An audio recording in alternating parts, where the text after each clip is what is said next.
Hey, what's up, guys? Welcome back to day 5 of my Road to Sun and Moon Challenge. For those who don't know what that is, I'll leave the information in the description below so you guys could just read it and I don't have to say it every freaking intro from now on, alright? Let's just do that. I'll even update the previous videos with that information. Anyway, today I'm going to be talking about my top 5 favorite Unova Pokemon or Gen 5 Pokemon for those who wonder what generation that is. And I'll be completely honest with you. Out of all the games in anime generations, I would have to say Gen 5 was straight up my least favorite. The games were not as good as the previous games. Actually, no, they were good, but I just don't remember them as much. That's what I'm trying to say. And that's saying a lot considering it's a fairly recent generation. Like, it's only 2 generations old now. And I don't really remember much about Black and White. And I think I've played Black 2 and White 2 like once or twice. So they were okay games, but I just didn't really enjoy them as much as previous generations or current generations. And the anime, I just stopped watching like after a while. Just it got boring and it was not as good. And I watched pretty much every episode between Gen 2 to Gen 4, and I remembered from my childhood what Gen 1 was like. So I've seen almost every episode of Pokemon except for Gen 5 episode, most Gen 5 episodes. Other than that, I've seen basically every episode of Pokemon there is. And so yeah. Anyway, I'll stop ranting on. Let's get to number 5, and that is Carcosta, the water rock type Pokemon. I'm only gonna say their types. I don't know their like species name or not characteristics, but you get the point. Anyway, Carcosta is a pretty good Pokemon, despite its typing, which gives it a lot of weaknesses, including a really deadly one to ×4 to grass, which is not that good because a lot of grass Pokemon are fast as hell and can easily deal with water type Pokemon. I'm looking at Sceptile. Don't know why Sceptile wasn't on my list of Gen 3 Pokemon. Either way, this Pokemon is still really useful. Give this thing Shell Smash and White Herb, it could do some serious damage. Here's what Shell Smash does for those who don't know what it is.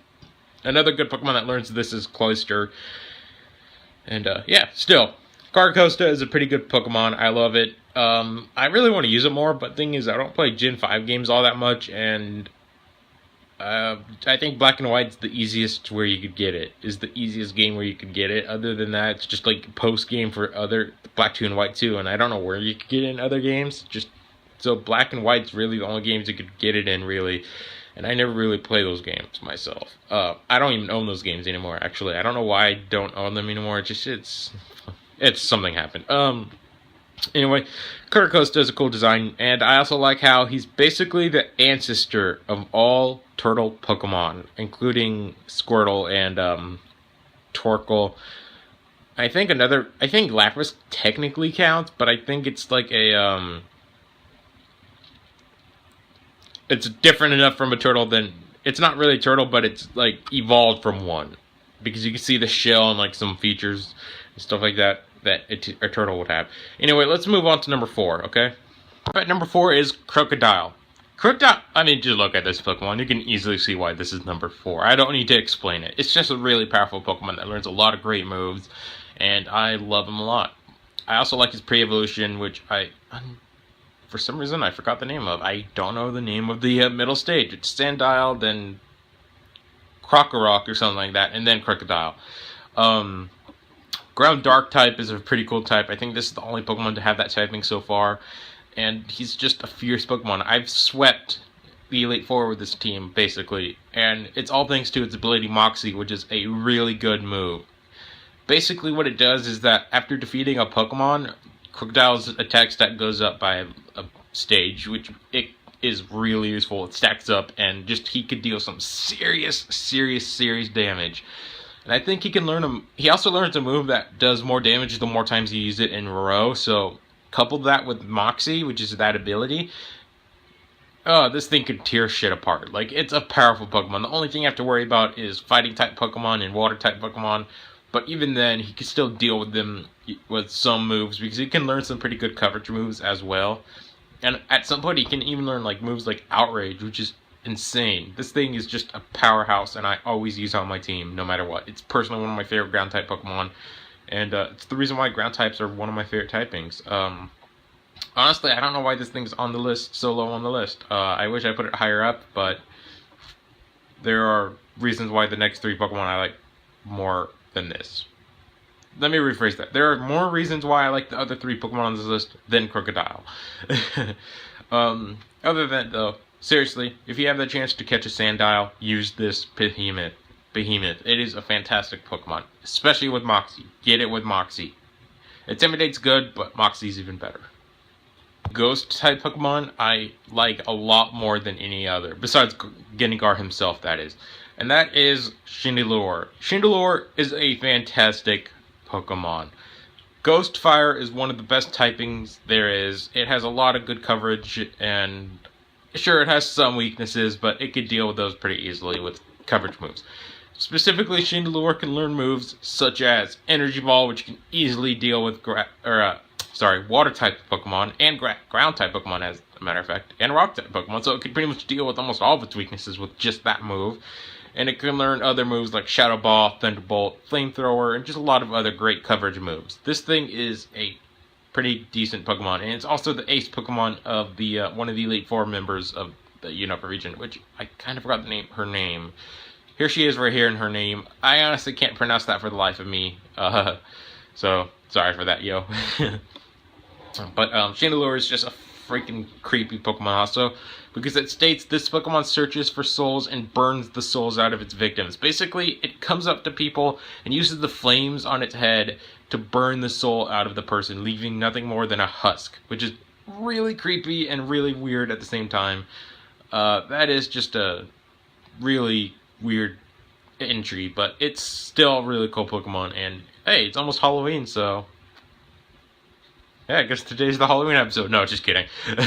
In fact, I don't know what I want to do for the Halloween episode. Maybe like creepy Pokedex entries? I don't know, maybe. Moving on, let's get to number 2, shall we? Chandelure is a good Pokemon, though. Seriously, check it out. Use it. Love it. Maybe not the last part for you guys, but I love it. That's what I meant. Moving along to number 2, Volcarona. Volcarona is a really cool Pokemon. It's a bug fire type, which is the first time that's ever been done. It is the champion's strongest Pokemon, and if you give this thing the move Quiver Dance, which raises a lot of its stats, this thing could be a powerful sweeper. Plus, look at those special stats. This thing is a beast. It's just one of those Pokemon that I love using, and honestly, I don't use it all that much because in the games, it's like one of the hardest Pokemon to catch because there's like a specific thing you have to do in the games to catch it. I personally can't really explain it because I've honestly completely forgot what you have to do since it's been so long since I ever did that. And you can't even catch it in games after the Black and White. Like, it's that stupid. Like, they don't allow you to have this Pokemon in your team in-game anymore for some reason. So, honestly, when Sun and Moon comes out, I hope you could catch this Pokemon in the wild because I want to use it. For some reason, though, it's been locked behind, like, special events or, like, post-game stuff, so you can't use it on your main team. But it makes it even more special for that reason. Anyway, guys, we're running out of time really quickly, so let's get to number 1 really fast because I have a lot to say about this next Pokemon. Volcarona, though, is a fantastic Pokemon. Plus, it's a moth, which is one of my favorite insect species. And last but certainly not least is Haxorus. I love Haxorus, and his shiny form is even awesomer. Just look at how awesome his shiny form is. Jet black with red like highlights on his horns or whatever you want to call those things.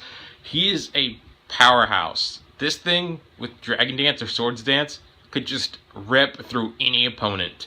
I personally name my Haxorus Red Rum, specifically the shiny one, which is, by the way, murder spelled backwards, and yes, it is a Shining reference. For those who've seen that movie, creepy movie, but good one. My favorite moveset to get this thing is usually Earthquake for coverage, Poison Jab for coverage, and then Dragon Claw for stab. And also Dragon Dance or Swords Dance for setup. Once you're done with all that setup, this thing could shred things to pieces. It is basically a paper shredder of Pokemon. Just no matter what, it could easily deal with it. It has, look at that attack stat. That's one of the highest attack stats of any Dragon type Pokemon. But it is a frail Pokemon. One or two hits could easily take this thing down. So it is weak, but it is worth it with that powerful attack stat. I mean, 140?